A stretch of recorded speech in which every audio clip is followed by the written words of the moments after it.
Glad to hear your tones. Who got that first spiritual experience they'd like to share with the rest of us? I have one. Very good. When I was coming back from Alabama and I got home, I was going down the street and there was this beautiful deer just crossed over, and I stopped and I was talking to it and everything, and I know that it knew what I was saying. Exactly. It didn't run, nothing. And then I saw this this bird too. I don't know. I still got to look it up because I've never seen a bird like that before. But the bird, I had some good contact with that as well.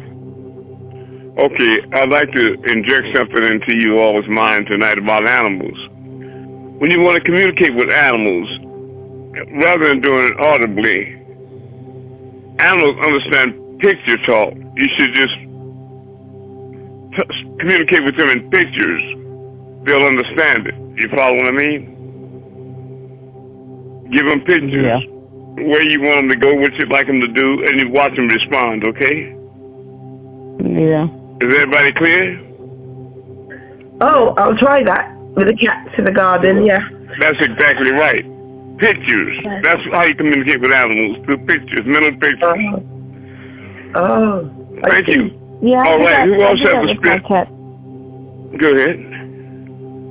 Oh, I'm sorry. I was just saying I do that with my cat when it comes to food. Yes, pictures, right. All right. Who else has a spiritual experience they'd like to share? Yeah. Hi, I do. I'm sorry, go ahead. A little while ago, and I'm sorry, this is the newest. I dozed off a little while ago while I was listening to a link from the class, and I started. I don't know if I crossed over. I was dreaming, whatever. I was in a place that looked like a football field of sorts, but it seemed like it had some kind of wall that you enclosed the field. And while I was sleeping, if you will, I thought Hotep was with me, but he was behind me while we were walking across this field, but close to this so-called wall. And I heard this. I think I heard a noise, and I looked up, and I saw this saucer tank craft and like flying low over the field, but it was kind of over us too. It was blue and black in color, and I could see lights on the bottom of it. And at first it was just moving slow, but when I looked up, it frightened me some, and I started to run on like a trot a little bit. So when I started to halfway run, it picked up the speed, and it started to it seemed like it was chasing us. So all of a sudden, I felt a force like it was trying to pull me up off the ground, but I had a resistance, and I don't know if I was actually scared or not, but it sucked Harry up off the ground, or the being that I thought was Harry. But it wasn't able to pull me up because of the resistance. It was really, really strong. And when I got almost to a building that was on the field, I could see there was a light, and I could see people inside. And they seemed like they were running, trying to hide or something. What did they look like? They were humanoid type people with arms and legs. I couldn't tell. I want to say black, but it was a man that was dressed in clothes that looked like an orderly at a hospital, and a male nurse at a hospital, and there were other people, not too many, but they seemed to be running, trying to find somewhere to hide. And when I got closer to the window, I just jumped up off the ground and flew up to the window and got inside the window, inside where it was, and I started trying to hide too because I wasn't understanding why this saucer was flying after me. And then I started waking up out of it. That's powerful. All right, it was another sister had a spiritual experience. Hello? Robert? Robert? Can you hear me? Yes, I can. All right. So, yeah, this one that stands out to me. I was taking a nap one day, laying next to my wife, and I started waking up, and I knew I was in a dream for a moment, but instead of me just completely awakening from the dream, it was almost like my focus was being pulled away from it further and further, till I was looking at my dream through a little, like a peephole on the door. Okay. And then it pulled back a little further, and I could see the bones in my wife's neck like I had x-ray vision. Mm-hmm. And then I was awake. And I was like, whoa. Wow. How do I get back there? Right, I hear you, because cool. that dream state is strange, because like I told you all, this life here on earth right now is a dream. Your mind thinks it's real, but it's only a dream. And that brings it to me. If nobody else has a spiritual experience they'd like to share, I'd like to. I got one. Go ahead. Go ahead. Go ahead. I've been trying to sleep all week, and I've been having a hard time to sleep right. So I tried to take some Benadryl, and it just don't work for my body. Like, it usually works, and I don't like to use it a lot and not like that. But I just try, and it won't work. Like, never worked. I was like, it was strange to me. And then eventually, earlier today, I fell asleep. I can only sleep when I sit down in the chair. But I can't sleep down. If I sleep on the bed, I always wake up like by 3 o'clock midnight. I always get up 3 or 4 o'clock. And then I just can't go back to sleep till about like 8.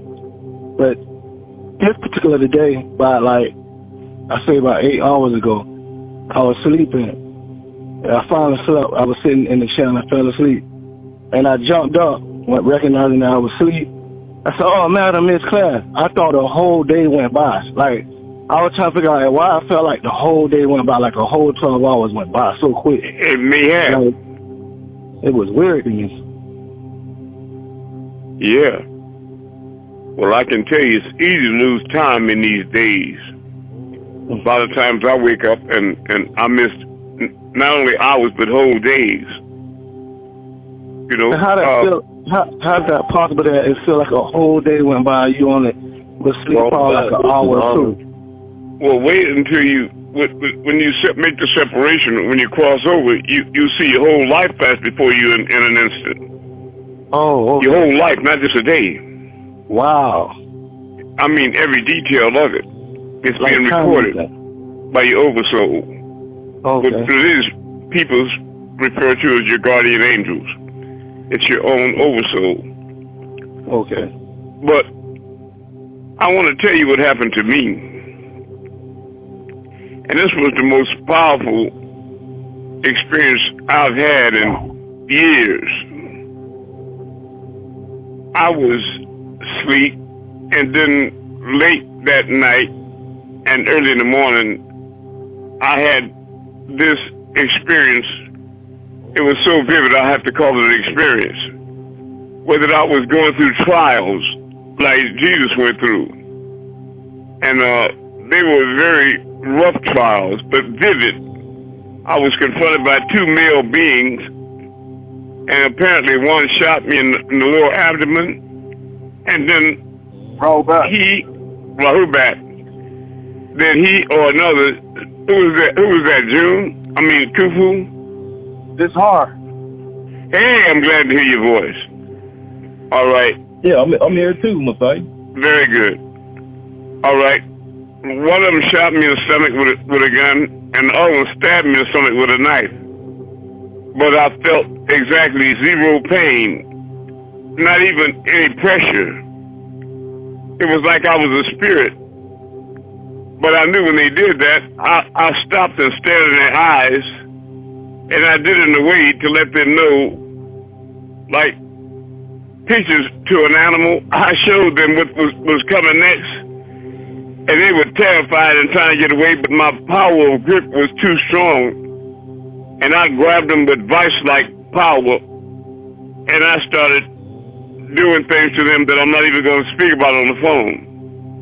But it's suffice it to say that I passed that test. I was unafraid, and I went through it very calm and methodically, you know what I mean?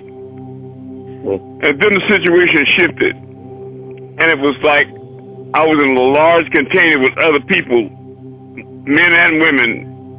It was like in a giant suitcase of glass in the trunk of a car, but it was giant. And it didn't have a lot of space for air. So the ones in front of me, I know the females were closest to me, but there was people in front. I don't know whether they were male or female, but they were supposed to be swimming up ahead to go to the opening, let it in so we get some air and get out. And they were taking a long time, and everybody's holding their breath. And so after so much time passed, I didn't panic, but I started swimming fast for the front to try to take over the opening up, you know, of the thing. But I just couldn't hold my breath any longer, and I was forced to breathe. And to my surprise, just like when I was a little boy in New Orleans, my father threw me in Lake Pontchartrain. Under the water, I just started breathing and doing it with ease like I was in the air.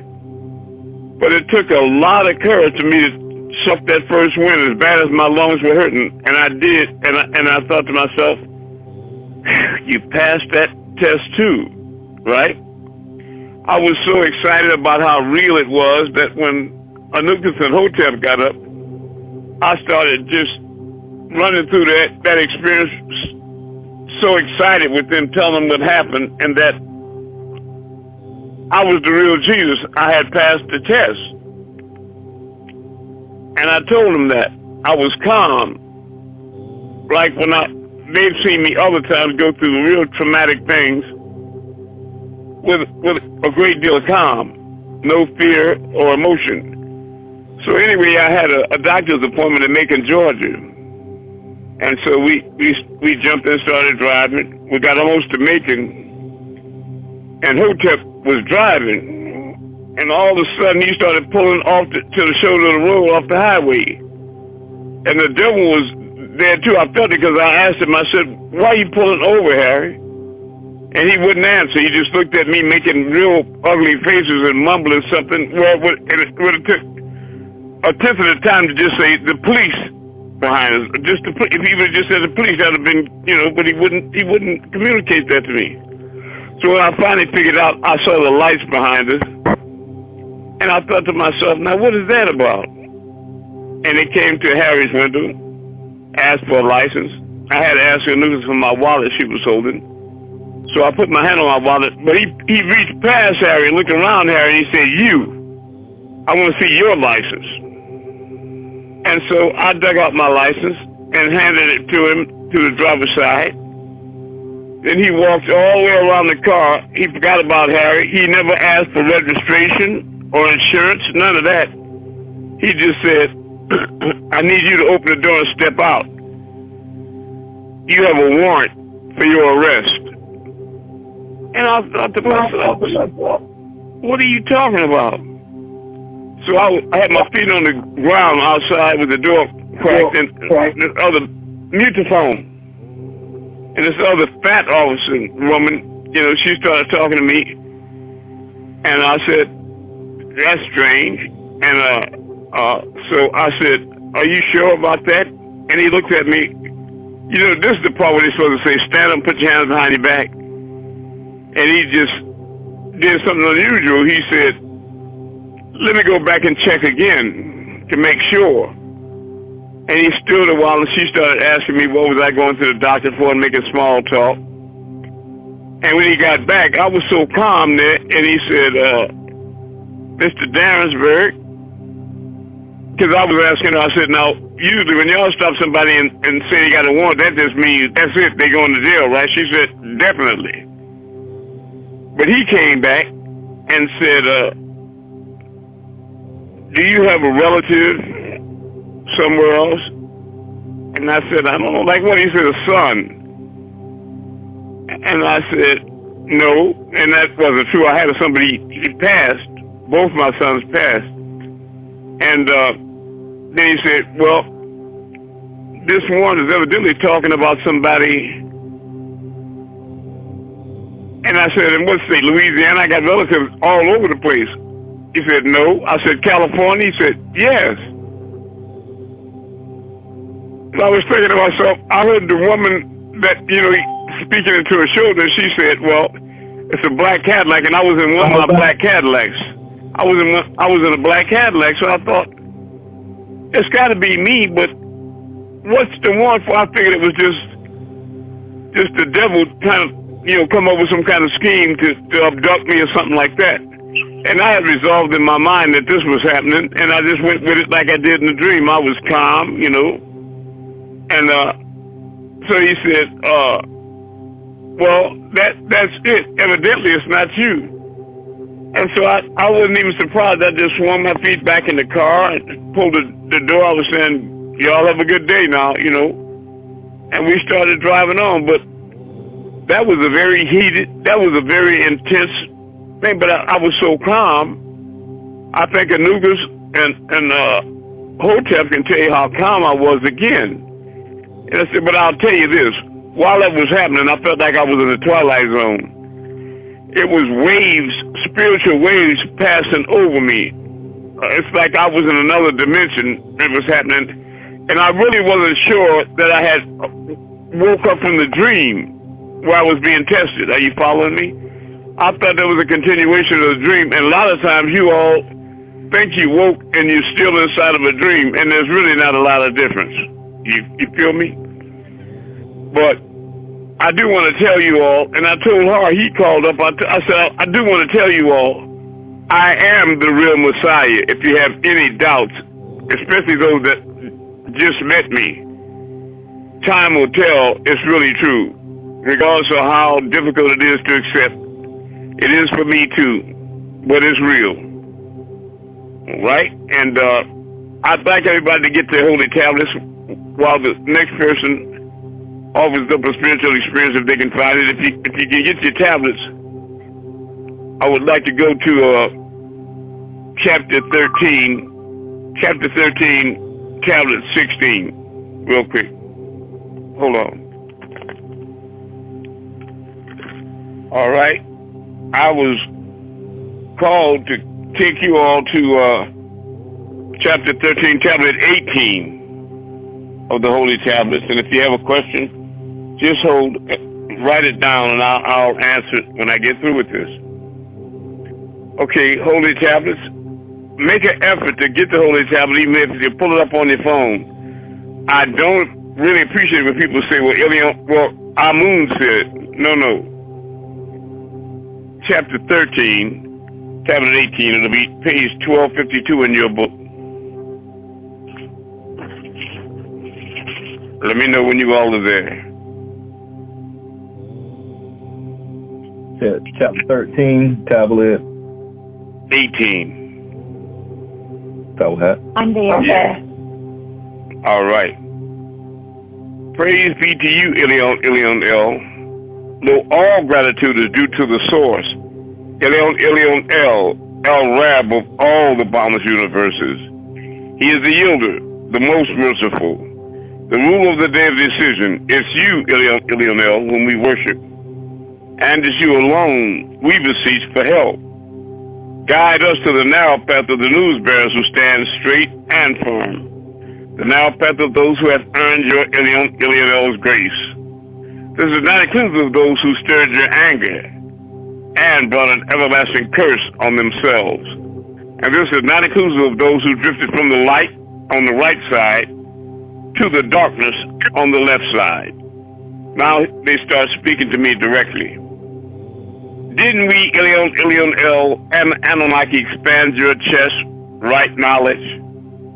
And we, Elyon El, here it is, relieved all the burdens that surrounded you, Ahmed,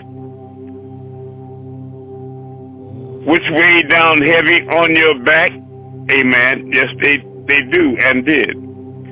And we, Elyon El, and Anunnaki raised your Ahmed character, so that you too will be remembered for all times. So surely understand that with every difficulty, there is ease. So surely with every difficulty, you will find ease. So when you, Ahmed, have finished, not if, but so when you, Ahmed, have finished with the duties of your mission, then you must work hard and desire to return to your Rab, Amun.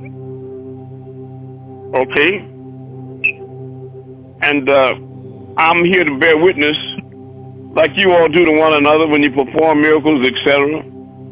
I want to bear witness to the Most High and His angelic beings that they heal me and protect me at the right times for everything. Now, if we can go to chapter 15, the Christians. There's a place here called the Test of Jesus. I'd like to go over that. Chapter 15, where he goes through these various disciplines and he has to pass them. Whoever can find it first, please say something.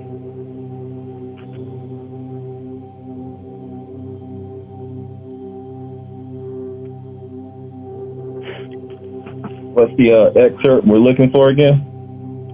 The seventh test of Jesus or something like that. Tell that.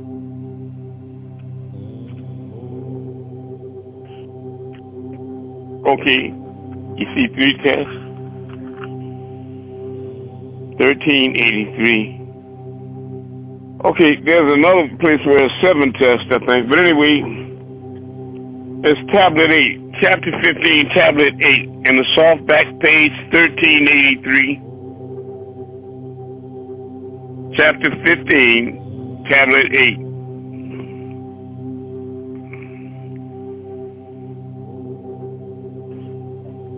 I want you all to know this is really very real. Who's receiving the email post that I sent to them? I am. Yeah, I got it. I got mine. Yeah, I have. Okay, now my question is, how many of you all are actually taking time to read these and listen to the links? I am. I am. I Well, didn't see the one this morning, but the previous one I have.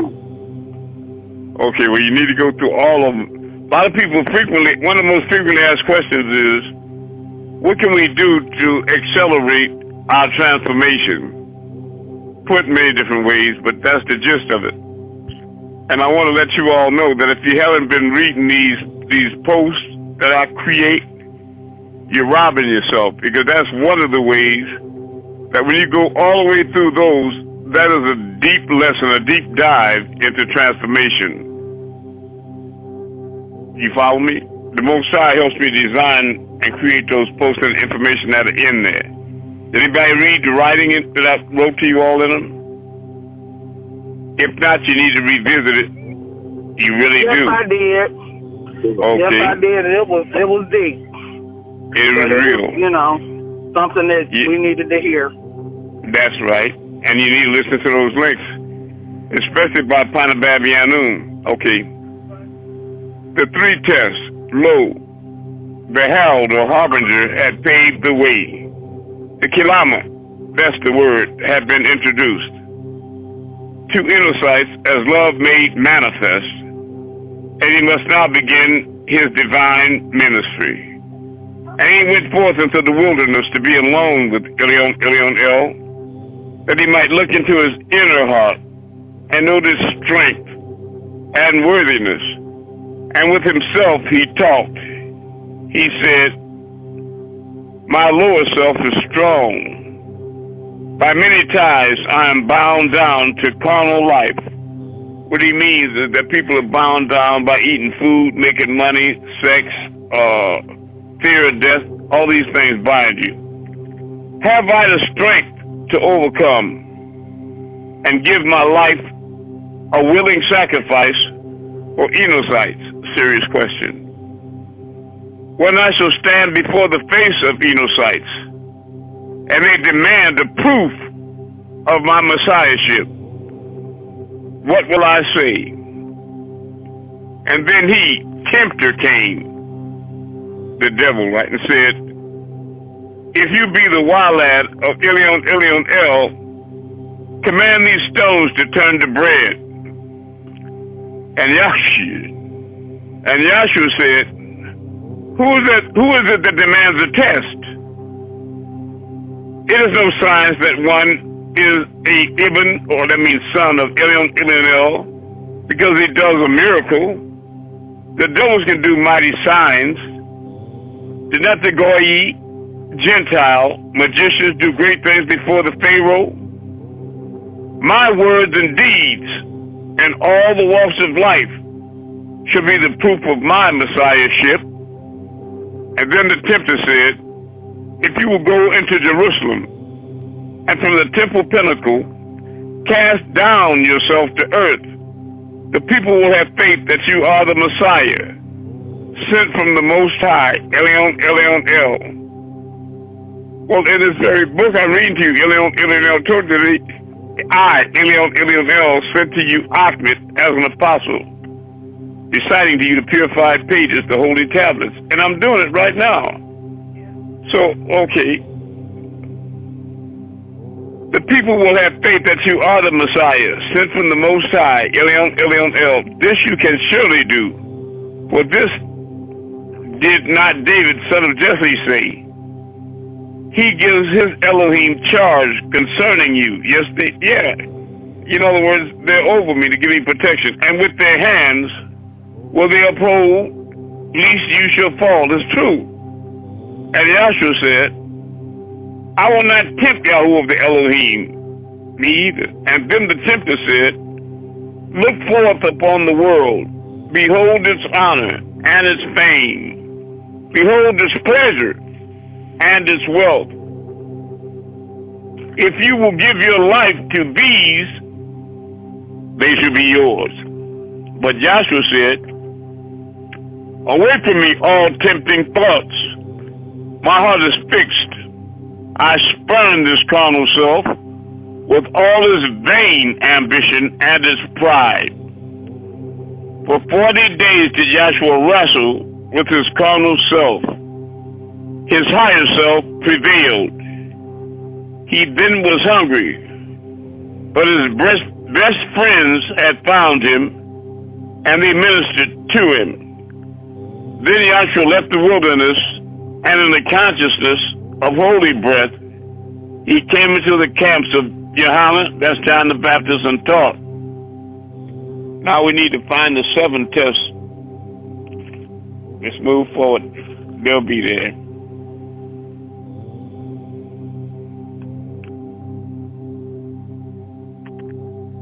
Well, I want to tell you all this is really real. Lazarus raised. And for Christians, I wanted to walk through the wedding of Jesus as well.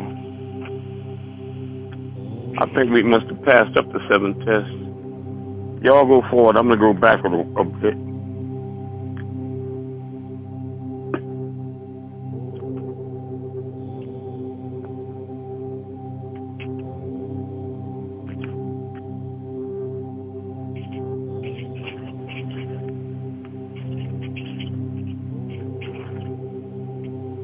It was 7 tests that he went through.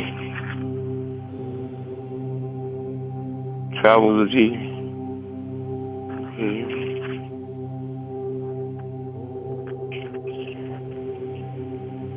Wasn't there a brother that had a question while we looked? Like who? Canada?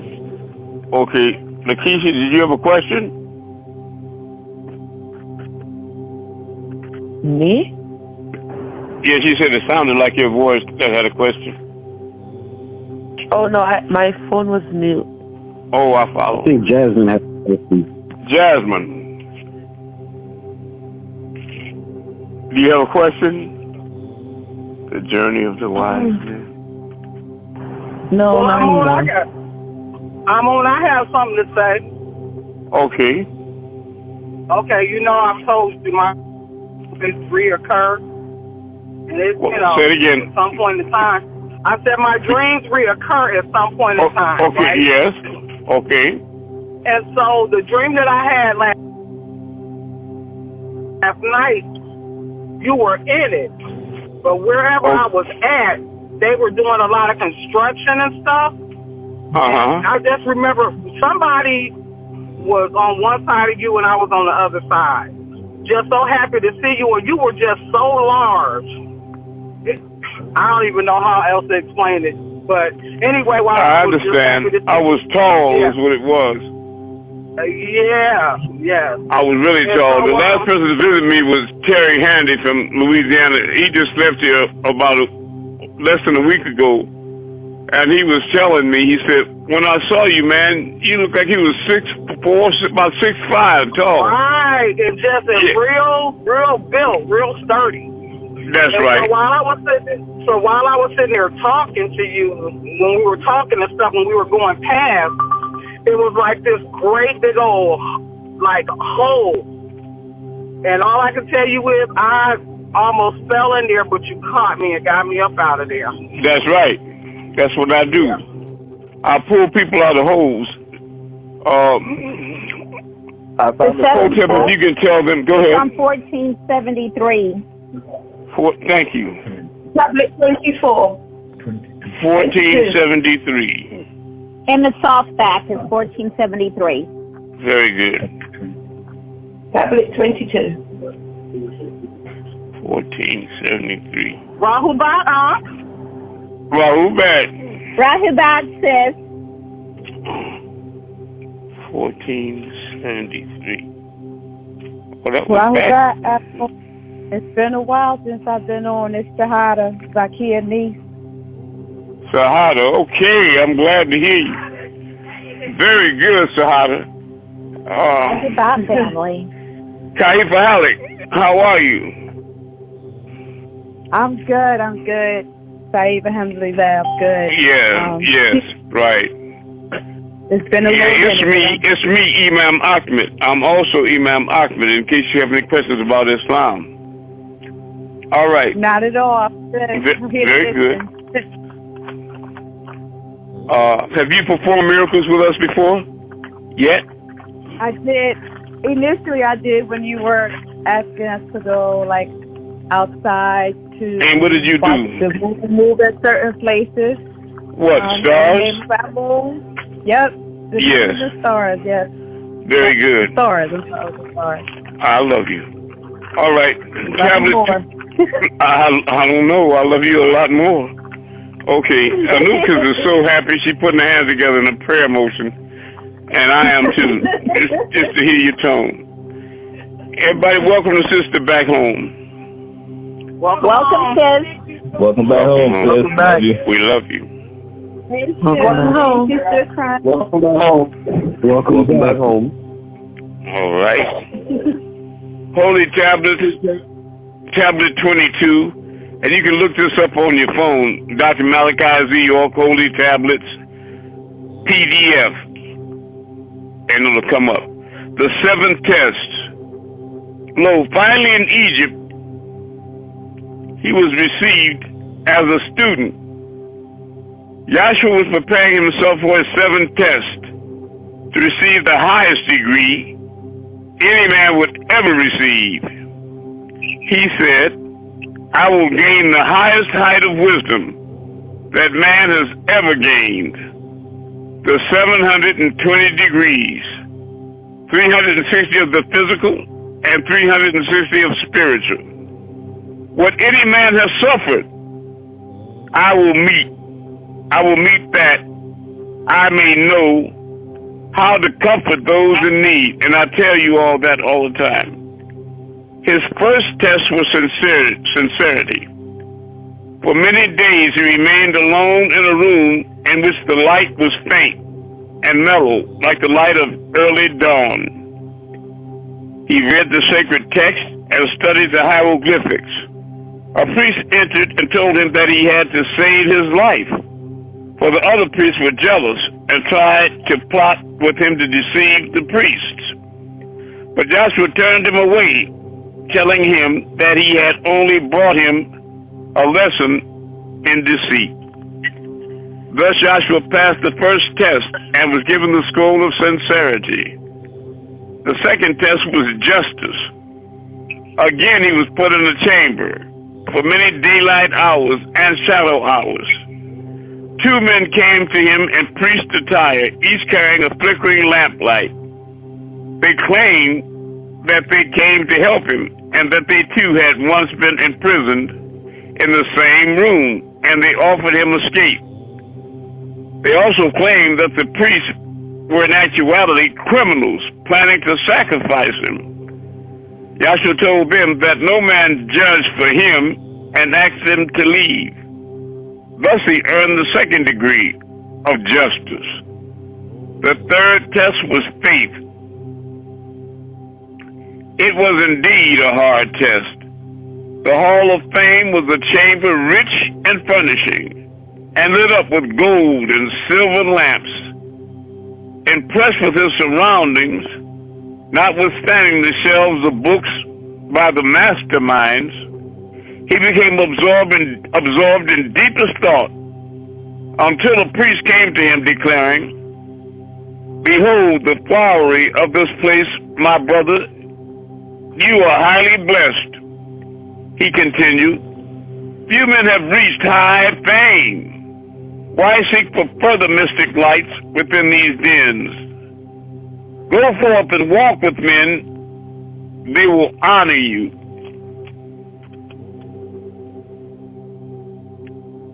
These weird initiations may be myths, and your Messiah hopes base illusions of the hour. For 40 days, the higher self wrestled with the lower self, and then faith rose triumphant. Joshua said, "The wealth and honor and the fame of earth are but the bubbles of an hour. Yea, what man does for his selfish will, make no marking on the credit side of life." Thus he passed the third test, faith. The degree of philanthropy was the fourth test. In the hall of mirth, which was also richly furnished and equipped with everything the carnal heart could wish for, maids in gay attire served men and women who were wild with joy. Joshua simply watched in silence. 3 times during the festivities, hungry and destitute, visitors knocked at the door of the hall. A man, a woman, and a child. But they were driven away each time. Unable to seek his pleasure at the expense of the unfortunate visitors, Joshua set out after them. Why? Because they were a part of them, all which is a part of the one great human heart. The fourth test, philanthropies, was passed. The fifth test, heroism, was a test of will and faith over material binds. Joshua's guides placed him in chains in the midst of a den of hungry beasts, unclean birds and creeping things. The wild beasts howled, the birds screamed, and the reptiles hissed. Joshua asked himself, "Why do I sit to be bound with chains? None has the power to bind a human soul." Thus strengthened, he rose, and what he thought were chains were merely worthless cords, rags, parted at his touch. Joshua said, "If man will stand erect and use the power of will, his chains will fall like worthless rags. For will and faith are stronger than the stoutest chains that man has ever made. The darkness that binds me is but the absence of light, and light is but the breath of Elyon El vibrating in the rhythm of rapid thought." You all created the sun in your mind. And with the will of might, he stirred up the elders. I think it was ethers. And their vibrations reached the plane of light. And there was light, and the birds, beasts, and creeping things were not. Again, Joshua appeared before the high priest and received another degree. Heroism. He was calm in that storm, right? The sixth test was of love divine. It is said that few ever get to the sixth test in the Hall of Harmony, a room filled with musical instruments, among which was the harpsichord. Joshua sat in thought mode, inspecting it. A maiden of enchanting beauty entered and made her way to the harpsichord. She played and sang songs of Israel. Joshua was entranced by her beauty. After she left, he thought of no other but her. A few days later, she returned. This time she spoke and laid her hand on his head. He forgot his work, so thrilled was he with her touch. Again, ego longed for her. He could not eat or sleep. Then he said, I have conquered every foe that I have met, and shall not be conquered by his carnal love. His higher ego found himself again. He said, I will be victor over carnal love. The maid once again returned, but this time to be spurned by a now wiser student of Al-Qidar. He was now a private student being taught the mysteries of Egypt. To pass the seventh test required work in the chamber of the dead, and I was tested by Al-Qidar in a way that's I won't even describe. To pass the seventh test required work in the chamber of the dead to learn the ancient methods of preserving the dead. I will tell you that there's a place in the Holy Tablets in chapter 11 where Akhenaten was tested by one of the elders that appeared to be a beautiful woman to him, and he passed the test. All right, 53. They gave comfort to those who mourned the passing of their loved ones and offered them help through strengthening words. Yet despite his age and wisdom, he still had to learn the most important lesson of all. A girl of tender age followed her grieving mother into the chamber behind the body of another child. As the courier neared the door, the child observed a wounded bird in sore distress, a hunter's dart in its breast. She left her position to help the bird, after which she returned. Joshua, amazed, asked the child of her action. She said, a lifeless body needs no help. I can help where there is life. She had also been taught that grief and hopes and fears are reflexes from the lower self, and that all emotions are prayers that arise from human loves, hopes, and fears. That perfect bliss cannot be ours until we have conquered these. Joshua, many days, months, and years, Joshua said, for days, months, and years, I have sought to learn this high truth that man can learn on earth, and a child has told me in one short breath. Joshua passed the seventh test. After Joshua completed the 7 schools, he stood before the high priest to receive his scroll of the higher degree. Thus he was told, you are the spirit of Elyon El. No man can do more, but Elyon El will confirm your title and degree. A dove descended, and a voice shook the temple, saying, this is Rahu Allah.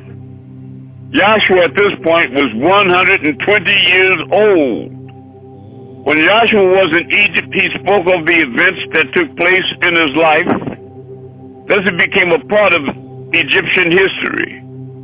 The Egyptians called Joshua Ayus and Is, and Horus, Hebrew, in Greek, he was called Huyus, and simply son. The recorded dates of when he was in Egypt vary according to the calendar that is being used. Because of this, it is hard for historians to accurately state the exact time that Joshua was in Egypt. One historian may find artifacts that were dated according to the Coptic Egyptian calendar, whereas another historian will base his findings on the Judaic or Gregorian calendar. Dates from one calendar to the next vary greatly. His beloved wife died at age 110, being younger than him by 10 years. She passed 10 years before him. Their surviving 4 children moved southward to the Nile to live amongst their own, and in time their own tribe became known as the Bija. Thus, the Bija tribe, they were with Ahmed, I believe. Okay, now, if we can go back to the wedding of Jesus, whoever can find that. I think that that's very important for people to understand the truth of the wedding of Cana. The gifts, let me see. Okay. The wedding of Jesus. Where is that? Or the wedding of Cana.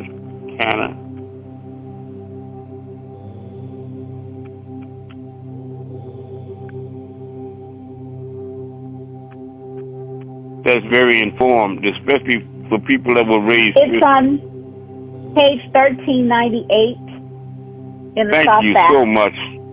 Thank you. 1398. Thank you so much.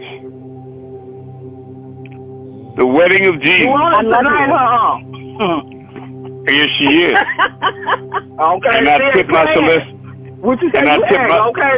Hey, she make it up. She make it up last time. And I tip my celestial hat to her.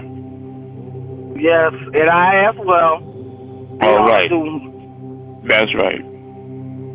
Chapter 15, tablet 11, softback, page 1398. Let me know when you're there in the hardback. Chapter 15, tablet 11.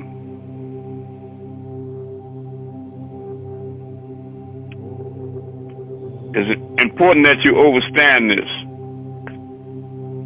The wedding of Jesus. Lo, those that have been fooled from amongst the mortals will laugh at the very thought and say, how could such a thing have occurred?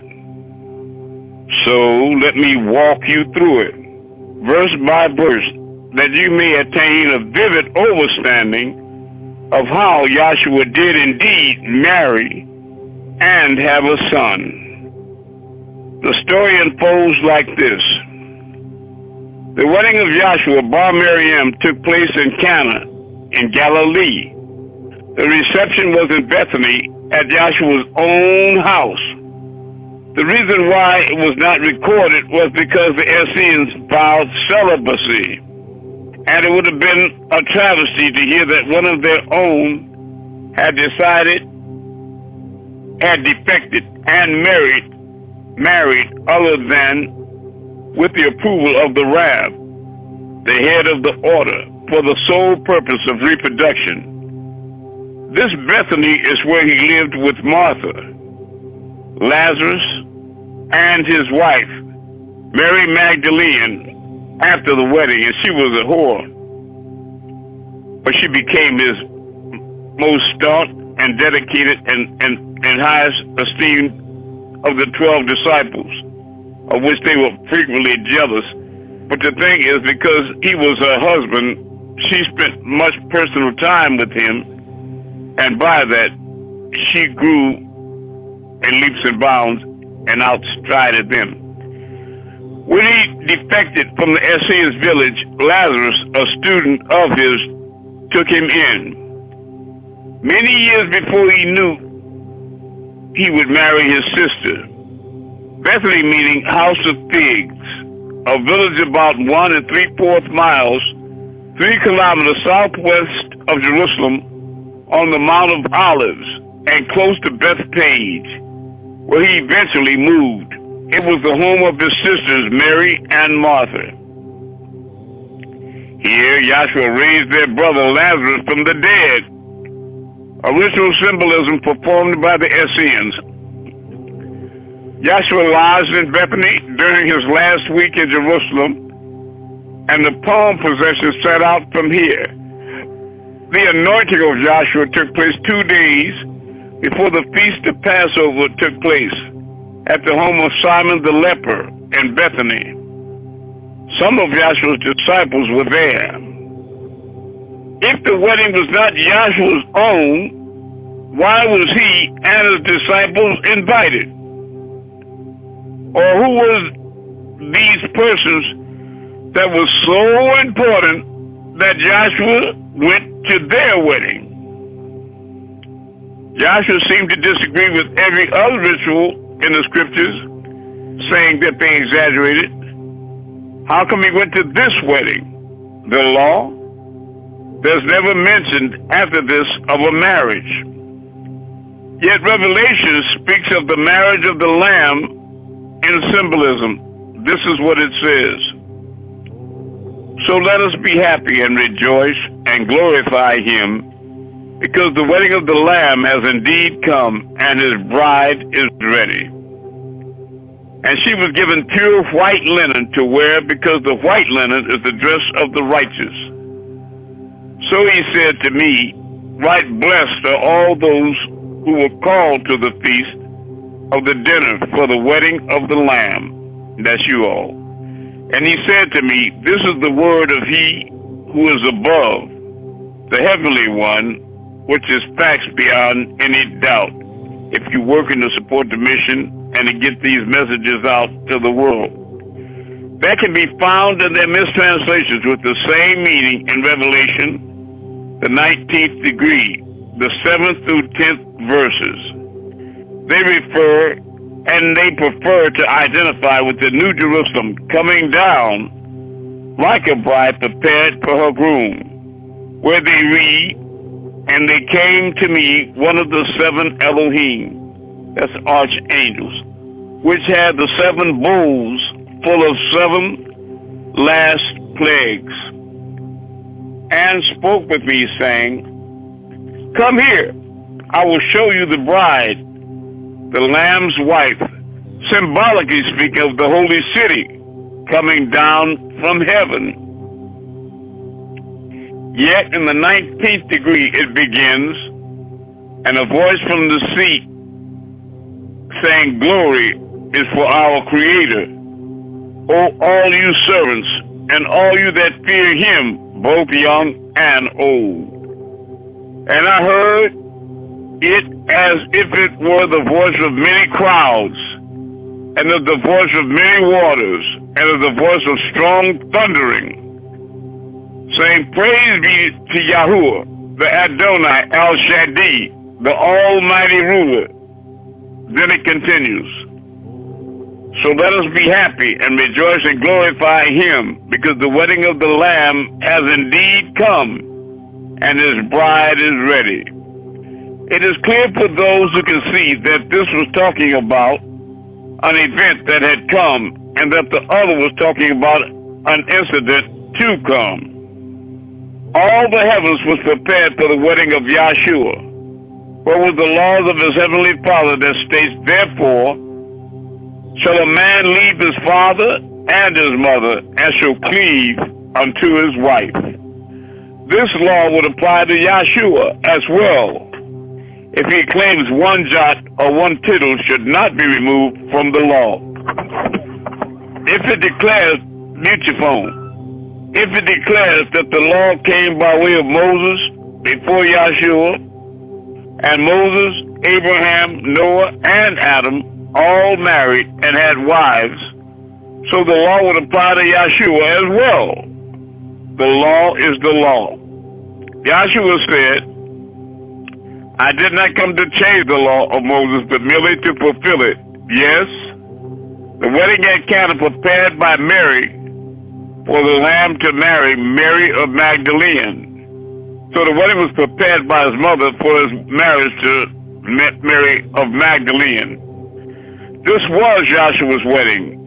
If he was the Heavenly Father, he would impose these laws as found in the scriptures that he revealed to his prophets. Is that not so? Or you show me another incident where Joshua and his disciples go to a wedding reception. And what was his mother Mary doing at this remote town?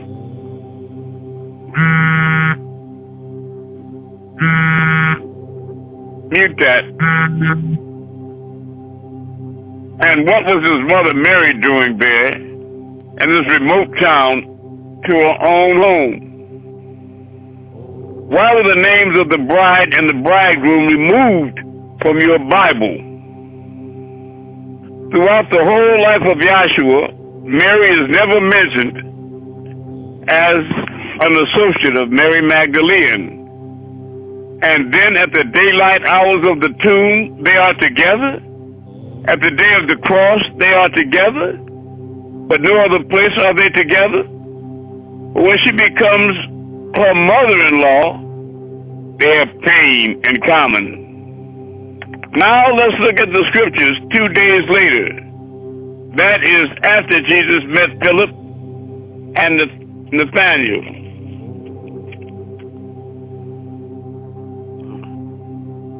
There was a wedding in the town of Cana in Galilee. Joshua's mother was there, and Joshua and his disciples had also been called to the wedding, for it was a surprise to him, a surprise that his mother prepared, or there'd be no point in mentioning an unrelated wedding to their family, let alone to make the statement Jesus' mother was there. Now, at the wedding, we have this story. When the wine had given out, Joshua's mother, Mary, said to him, "They have no wine left. Point to be made." Why is Mary taking control of the catering of a wedding she is merely invited to? Why is she concerned with how much wine the guests of the bride and bridegroom have? Point to be made, Jesus, in her eyes, was merely her son, not a performer of miracles at this point. Why would she tell him who was merely a guest? They have no wine, no more wine. In fact, concerning Mary, and whether or not she was one of his followers, he made this statement: "Behold my mother and my brethren, for whosoever shall do the will of my Father," get this information out, family, "which is in the heaven, the same as my brother and sister and mother." And this statement was made after one said to Yahshua, "Behold," or simply look, "there is your mother and your brothers."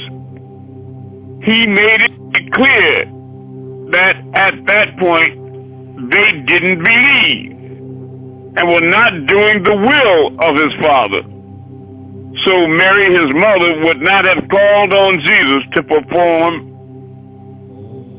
of turning water into wine, because she, at that point, did not know, Star Movers, nor believed that he could do it according to your scriptures. However, if she was the organizer of the wedding of Jesus, then it would make sense for her to be concerned with why there is no more wine left in this house. And because the wedding was Jesus, being head of the house, she would inform him of this problem. And it reads, Jesus' Gonei, or mother, said to him, "They have no more wine left." And when they wanted wine, Yahshua's Gonei said unto him, "They have no wine." And Jesus said unto his Gonei, which in Greek means a wife, or a woman, What have I to do with you? My hour is not yet come. This is clearly a bitter statement, for in Greek the word one would use to call and respect their mother is mater. So Yahshua would have never spoken bitterly to Mary, his blessed mother. He was speaking to his gonē, the Greek word for wife. For Mary was at a loss as to what to do at this wedding.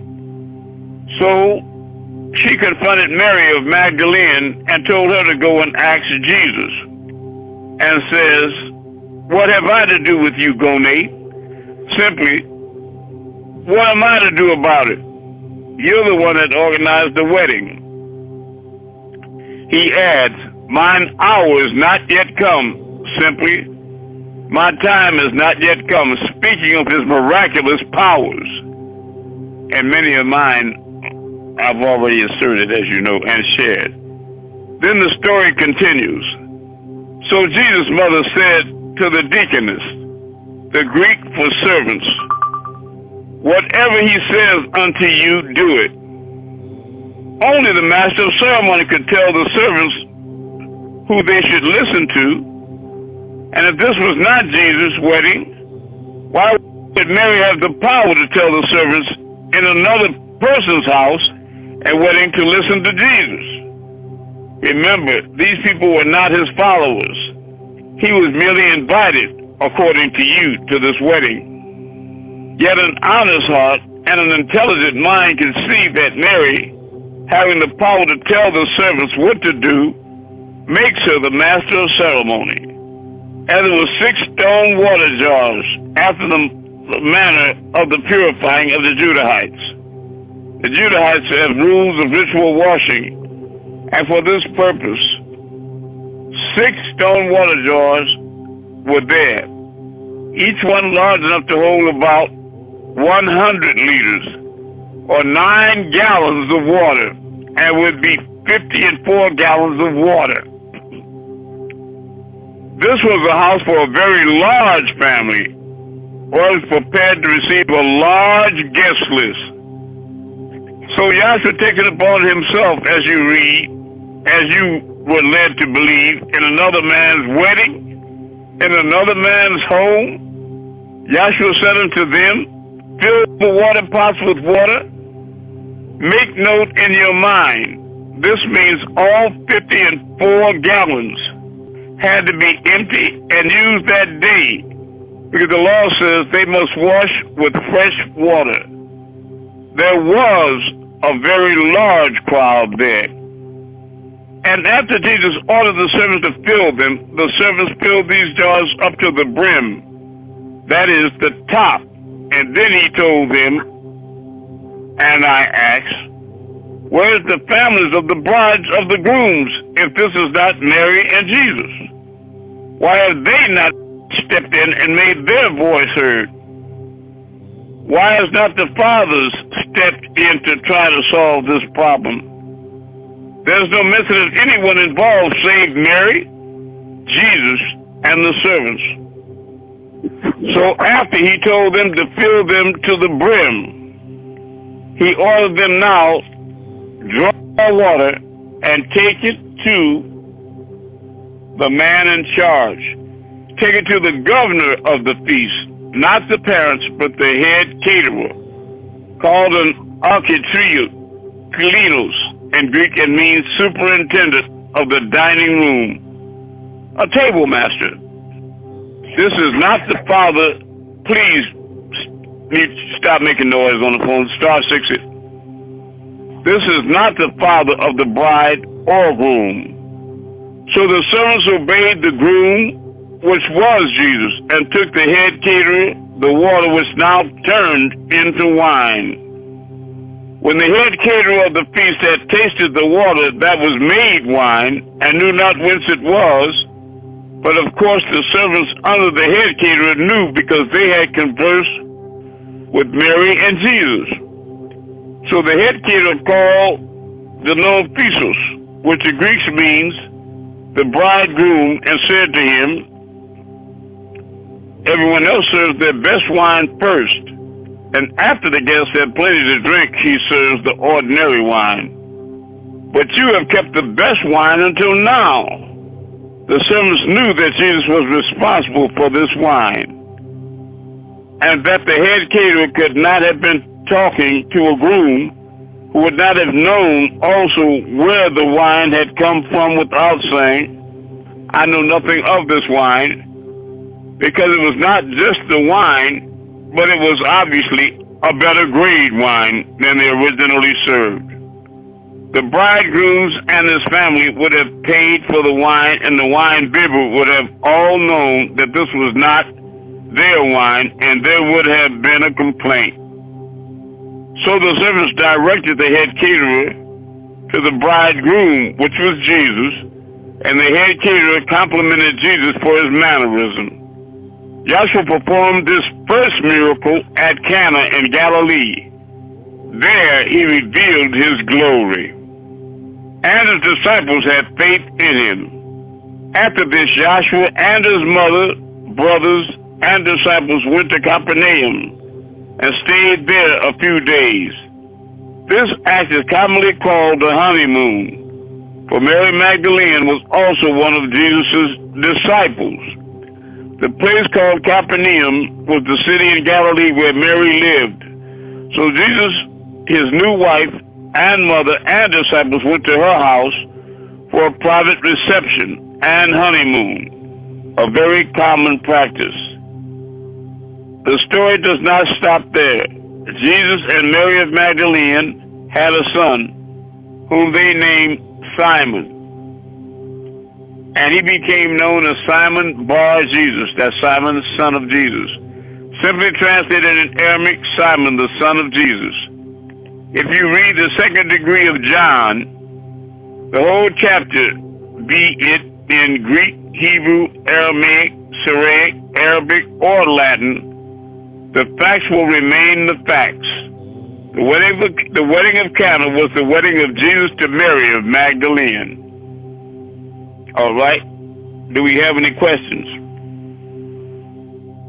about anything? What section of the Holy Tablets was that again? I was driving. Okay, that's chapter 15. Tablet. What tablet was it? Tablet 11. Chapter 15, tablet 11. And you go over that real slow and clear and make reference to your King James Bible, and it'll pop very clear to you, sterling crystal clear. There was no mention of another bride or groom. In other words, the facts speak for themselves, just like he said. It was the wedding of Jesus, and he had 4 children. And I can go through it whenever you all request, that he was not crucified, nor did he die. He was never crucified.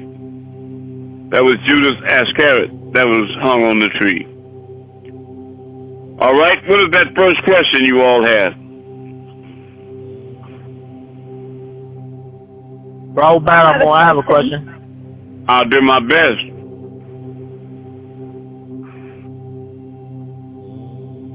The lady can go. So what was the benefit in perpetrating this lie?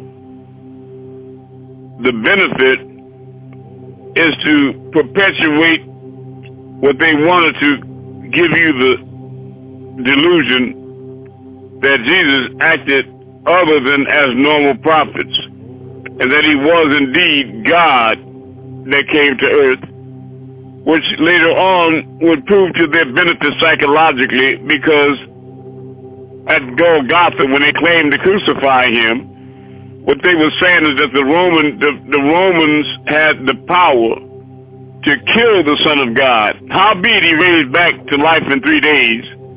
The fact the white man was trying to tell you that he had the power to kill the Son of God, or God. Gotcha. You follow me? I follow. So he was building that momentum up to tell that big lie.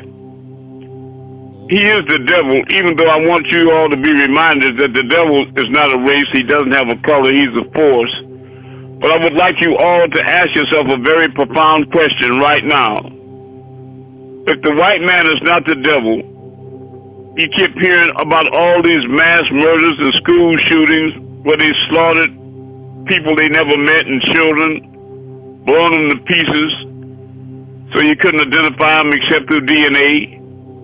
And I challenge you all to find one picture of a young black man that perpetrated these mass murders.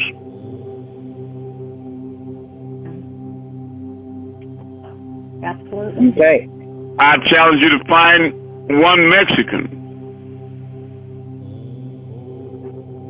one Chinaman. So you have to conclude that every single one of these mass murders was a damn white man. Is that a fact? That's fact. Well, don't trip over the word he's the devil. Stop playing with that. He's not the only devil. But I'll tell you, he's the deepest. All right, what's the next question? And that, my friends, is why they come after me. And that, my friend, is why the black and white demons come after me, you know, constantly. Because they don't want the truth released on the earth. Listen to the class I sent you by Panababi Amun on the last post. Are you ready to meet God? Listen to him. Go ahead, sister. My question is,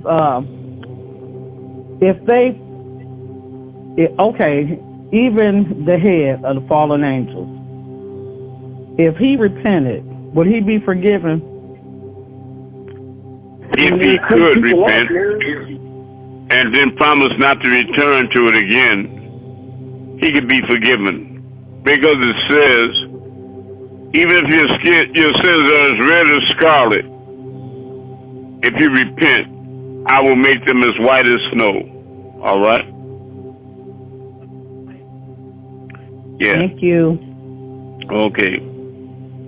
But you see, the thing is, repentance is not just lip profession. Like saying, please forgive me, you know, because the Most High can read the strings of your heart. Remember that. Could he pass the test of sincerity when he said that, he or she, yes or no? You follow me? Would that include the ones that the source gave their minds over to him? Yes, it would. Because to qualify, they have the source give your mind to Simjaza or the devil. You have to first be a fallen angel and therefore position yourself as a follower of Satan. You hear me? Yes. In other words, when I tell you all, the devil has no power because the Creator created all the angels. That means the devil was in heaven at some point. But people ask me, then why would he create the devil? And the answer is he didn't create the devil. He created these two species of angels. There was more, but primarily the Seraphat and the Gadobat. They were agreeable and disagreeable. So the Gadobat or cherubim, they were disagreeable but not evil. The difference between evil and disagreeable, an example given is soldiers marching in rank and neat files. And then one steps to the right in and out of the line, and he's a distraction. If you have a soldier that turns around 360 degrees and walks backward and scatters the ranks, that's considered an evil act. You follow me? So there's a difference between disagreeable and evil.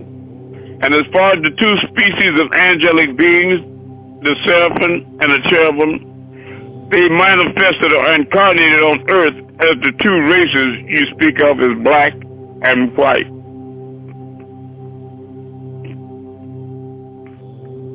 I know you all didn't ask me all that, but there was a brother had a question. Yeah, I'm on it, Aaron. All right, Aaron. Glad to hear your tone. Appreciate it. You made reference to two weddings. And I just wanted to know if you can elaborate more on it.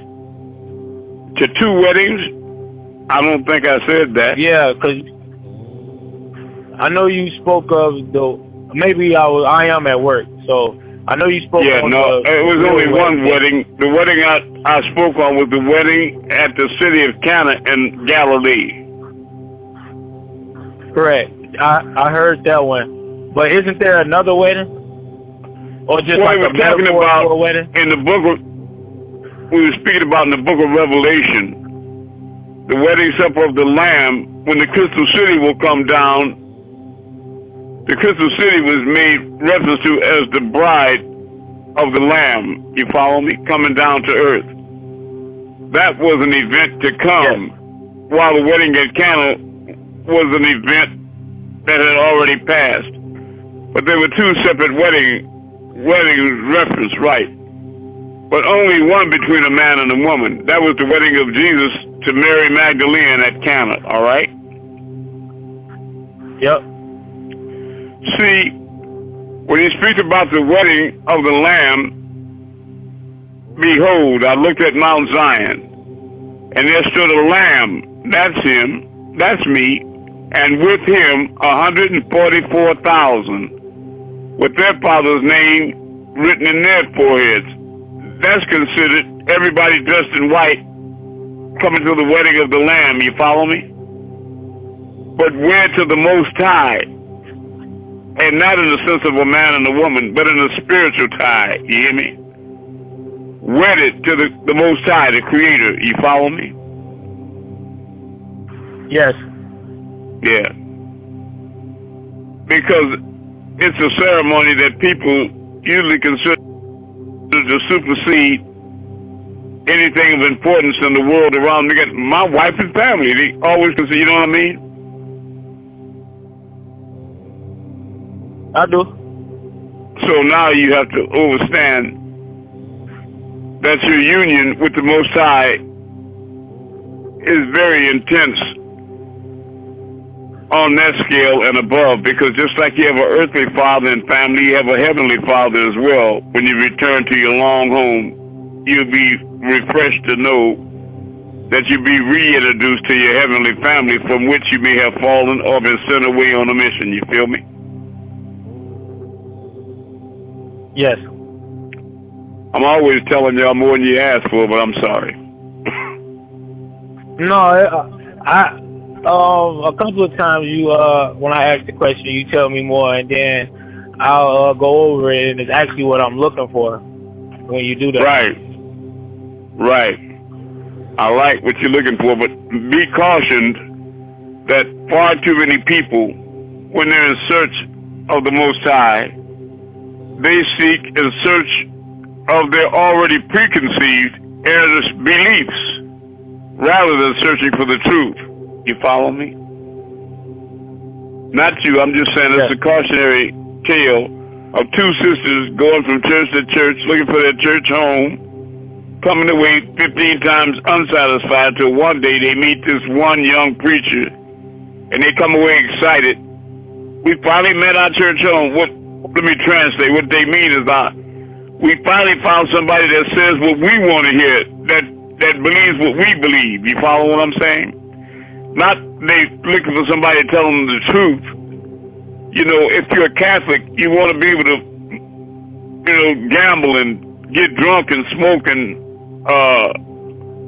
mess with little boys. You understand? If you're a Muslim, you want to have 5 wives. So people follow certain beliefs many times for the wrong reason, because they're searching for a belief that aligns with their beliefs or their desires. You follow what I mean?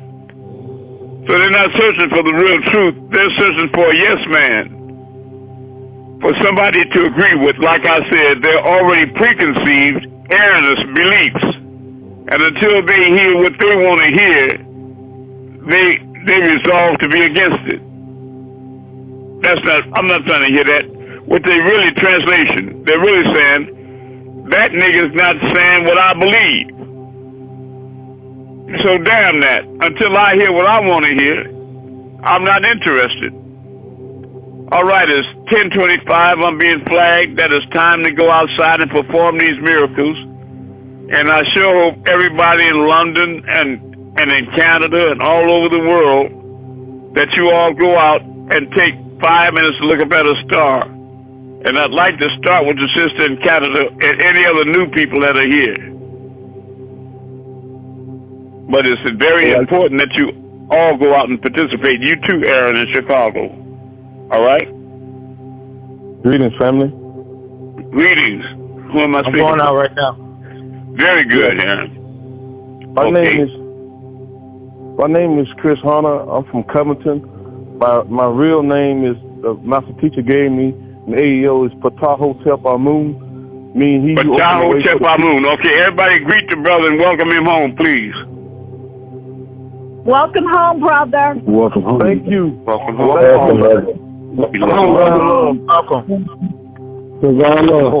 Welcome home, my brother. Much love and light.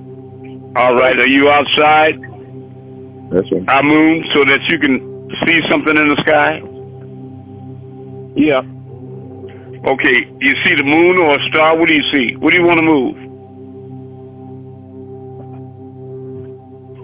I tell you what, the star you're looking at, you focusing on one? Did you pick out a star, brother? I'm going out there now, sir. I'm going out there now. I'll follow you. I understand. The sister in Canada, can you see one? Yes, sir. I am. Yeah, I see. Okay. The star you're looking at, sister, is going to move to the left in the name of the Messiah, Amun-Rayay. Move to the left. Amun-Rayay.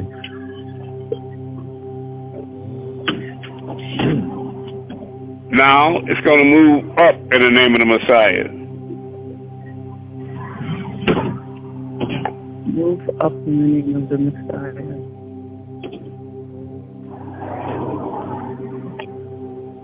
Now it's going to drop down in the name of Amun-Rayay. Drop down in the name of the Amun-Rayay. When I say that, you all don't have to say anything, just because it's a delay in time. Okay, you see it moving, sister? I see stars moving. Well, I mean the one that you focus on. You got to focus on a star. I'm focusing on it, but it's already moving. So let me try to find another one. Well, it's not all. Okay, I heard people. They don't just move where you can see it with your eyes. Do you know what an Orion constellation is? Yes, it's not. Yeah, it's usually out here, but it's not. Not now. On my back view, but I see. Yeah. Okay, but you don't see. All right. No. Can you look over the top of your head and see a star over your head? Yes. All right. Move to the left in the name of the Messiah.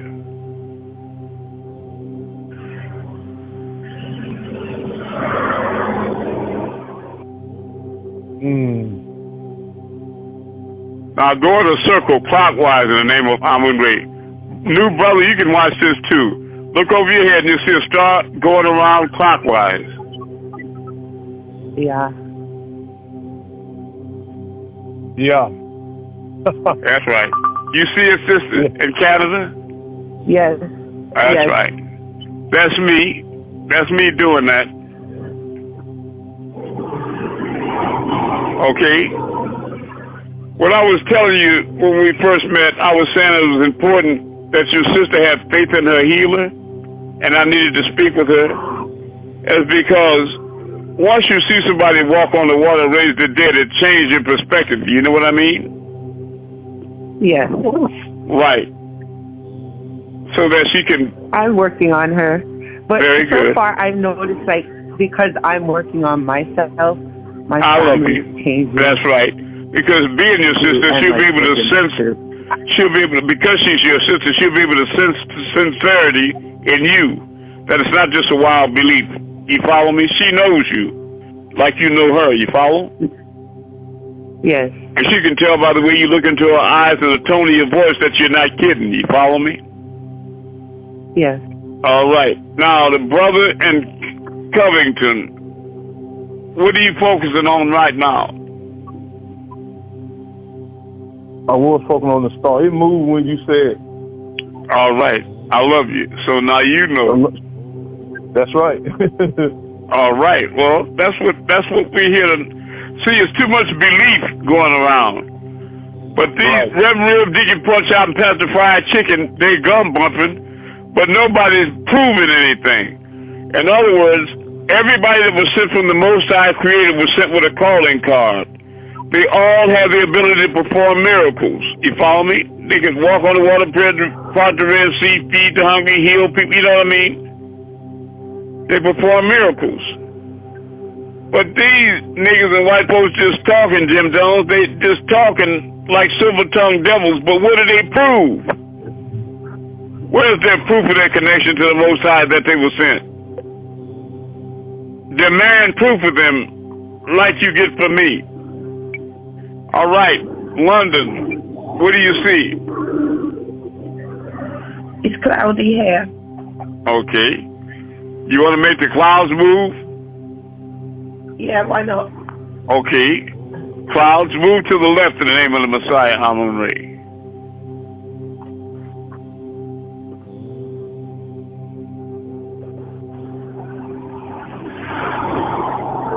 They're moving left. I can see a star now. Okay. Star, drop down in the name of Amun-Rayay.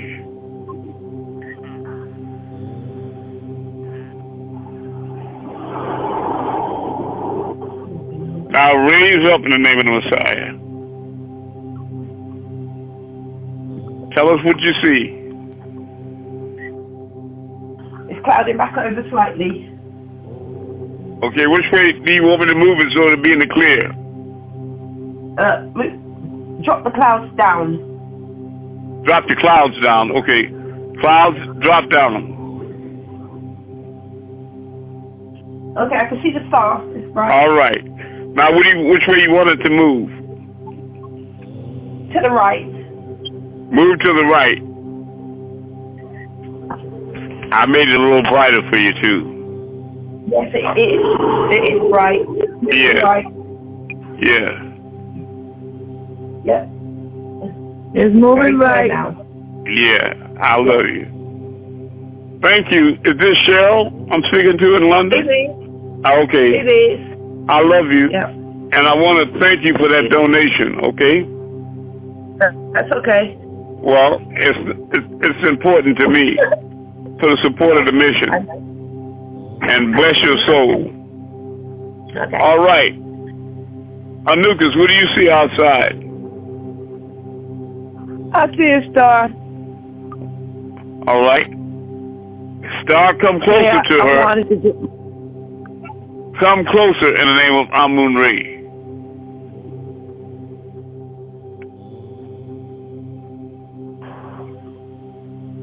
Moving close. Now go back out in the name of the Messiah.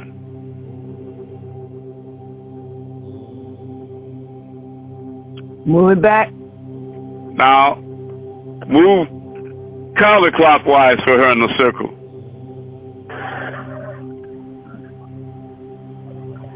I like clockwise. All right, clockwise for her. Lower back. Roll back. Clockwise. Clockwise.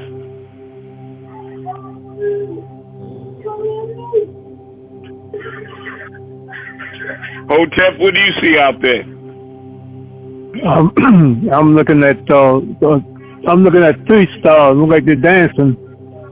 Okay, well, I'll move all 3 of them at once to the left. All 3 of you move to the left in the name of Amun-Rayay.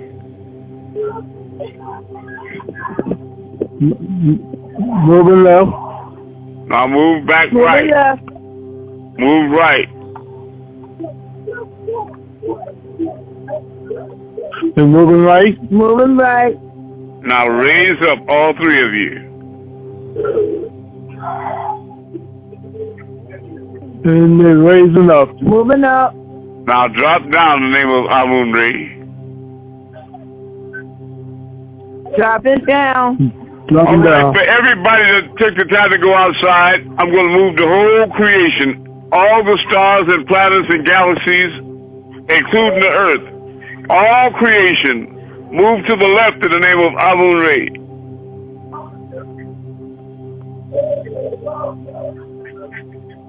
Moving left. Moving left. Moving left. Now all creation, raise up in the name of the Messiah. Raising up. Raising up. Raising up. Now all creation, drop down. Dropping down. Dropping down. down. All creation, move to the right. Moving to the Now right. stop. Moving right. Right. Is there anybody here new that has performed a miracle tonight? Jihad, you still there? Yes, I am. I'm at a plant I'm on, and it's like Where you a at? smog right over where I'm at. I'm at a plant like a industrial plant. So you can't see the sky? I'm outside, like further down. Miles is clear, but it's a smog over the plant I'm at. Okay, so you can't see a You know what star I'm at all? Yeah. No, I've been out here the whole time. So the smog It's is not a blocking your cloud, but it's view. like the smog. It's blocking your view. Well, take your mind and move it. Move it to the left.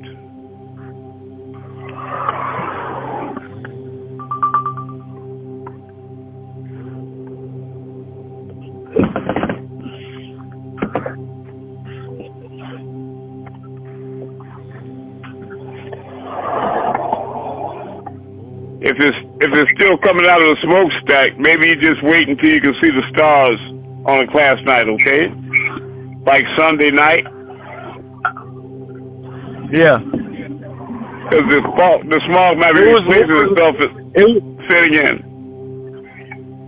It was moving left originally when the lady was on, and then when you told the whole creation to stop, it did stop. I saw that. I probably. It might replace itself, you know.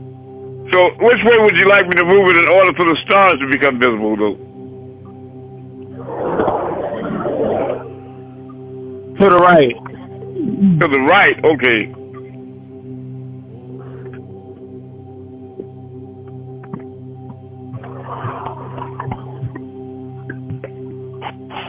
It's moving. Yeah. Yeah, it sure is. Now, when you can see stars, let me know. You should be able to start seeing them pretty soon. Yeah, that star was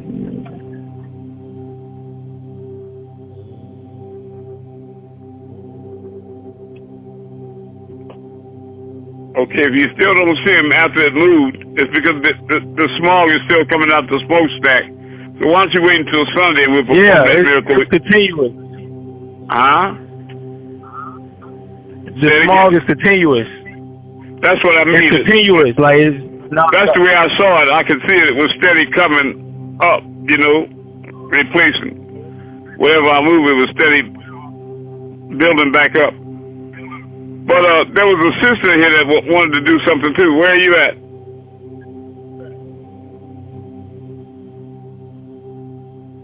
There was another new student. Hello? Yes, this is Obi. Okay. This your first time here? Yeah, that's my mama. That's Passcode mama. Oh, okay. Everybody, welcome the sister home. Welcome home, sis. Welcome home, sister. Welcome home, sister. Much love. Welcome home. Much like. Welcome home. I am 81 years old. All right, good sister. What do you see in the sky? I'm not able to go to look at the sky right now. Okay, I understand. If you need me, write my number down. Let me give it to you. All right. 478-454. Just a Say it moment. again. Okay, 478. Huh? I'm sorry. Hold on. Okay.